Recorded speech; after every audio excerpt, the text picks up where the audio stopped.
wala ka na. Paano ba ang mag-isa? Mula nang makasama ka. Kung paano'y linimot ko na. Paano ang pag-ibig ko? Kung di rin lang laan sa'yo ang buhay ng ating mundo. Di ko alam kung paano malupisan. Sana'y matulungan mo. Naiwasan ang bawat nakasanayan ko. At inulit lang ang makita'y lagi sa'yo. Paano ba ito?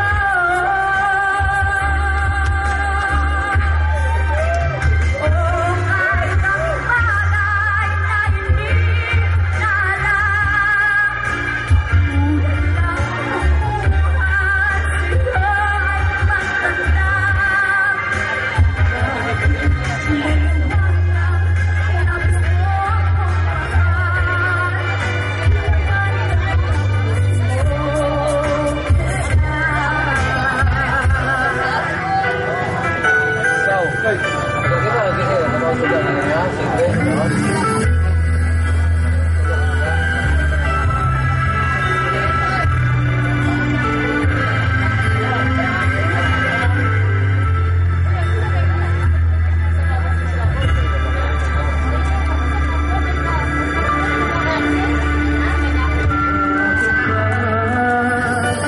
hindi ko mapigil na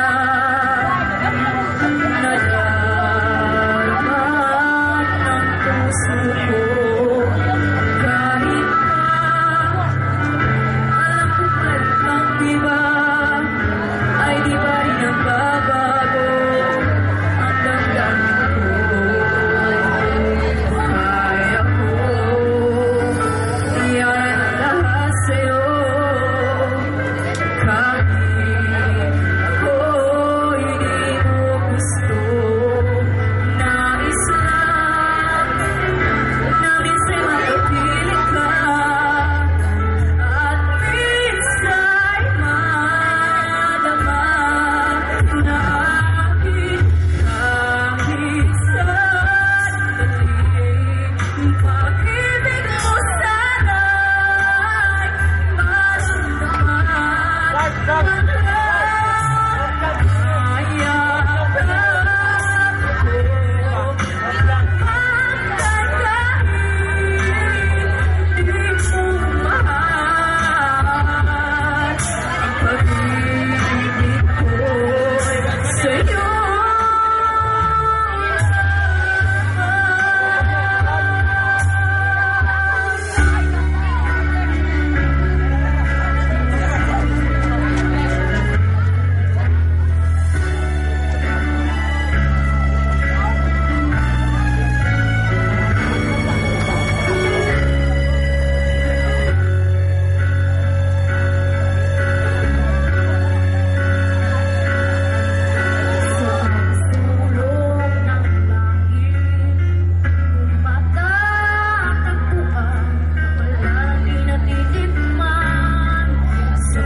ay ikaw tatahan makulay.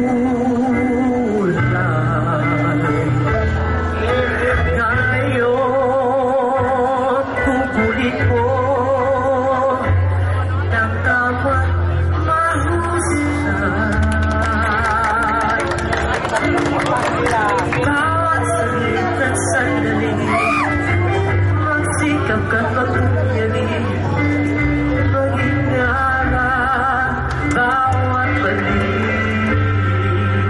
Kayo, bago ito ay maging kahapon.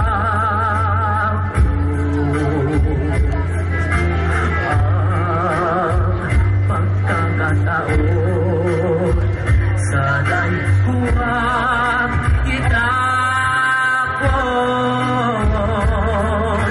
Ikaw, tulad ko rin, ay may dapit hapon.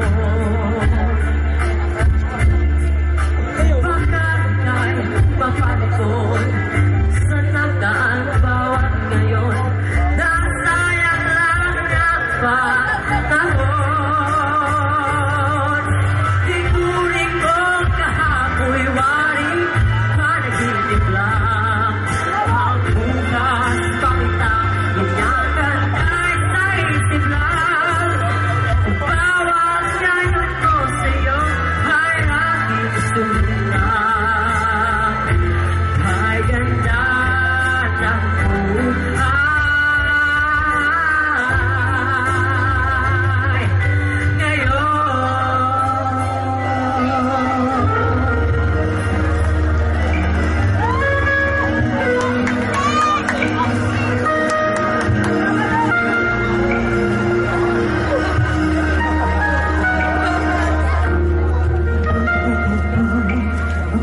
hinahanap ko. Bakit ikaw pa ang hinihinay ko? Bakit ikaw pa ang iniisip ko? Bakit ikaw pa ang minahal ko? Bakit sa'yo kung nadarmay ko? Ligayang hindi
sort of dancing.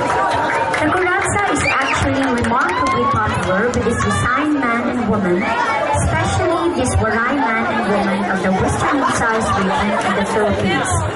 It illustrates every critical special occasion inside Western Visayas residential areas. Maglalati. The message hails from the foundation word latik, which inside Tagalog signifies deep fried coconut dairy curd, or even the scrumptious, fragrant, and also healthy, distilled through the huge pot wherever coconut dairy continues to be simmered down, virtually vacant soon after continued stirring for a lot of several hours to finally acquire coconut fat. The procedure involving discovering latik can be natural working art and also time-consuming. Even so, the curd is utilized to create an indigenous candy glimpse, useful and also preference far better.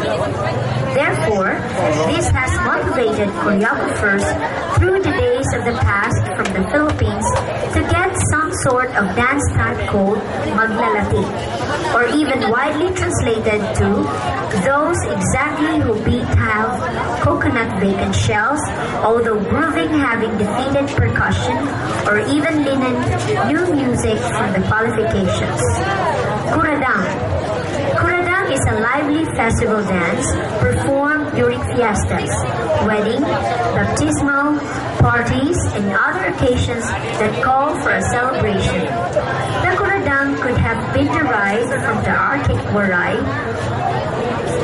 word kurandang or kudandang, which literally means overdressed.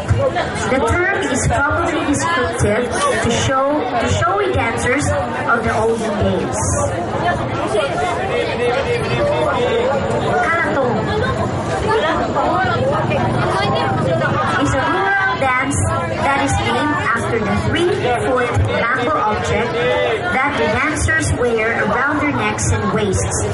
They beat this object in a fast rhythm, believing this would bring luck and drive away evil spirits. Sayaw sa Kuyo. Sayaw sa Kuyo is a mazurka dance by 8 girls swaying small delicate handkerchiefs to accent turns and twirls. Tiny paper crowns make the dancers feel like young princesses. Sayaw sa Bangko. It is performed by a couple on a narrow bench, inching and hopping from one end to another. Dancers show skill in staying up the bench as they exchange places by moving their way around, or the girl thrown in the air while boy moves to the other end. They do not compete, but rather complement each other so that no one falls. It is usually performed during town fiestas. Tinikling. The dance originated in Leyte among the Visayan Islands in the central Philippines as an imitation of the tinikling bird dodging bamboo traps set by rice farmers. The dance imitates the movement of the tinikling birds as they walk between grass stems, run over tree branches, or dodge bamboo traps set by rice farmers. Dancers imitate the tinikling bird's legendary grace and speed by skillfully maneuvering between large bamboo poles. Music of the Visayan region. Ladies and gentlemen, the Visayan dances.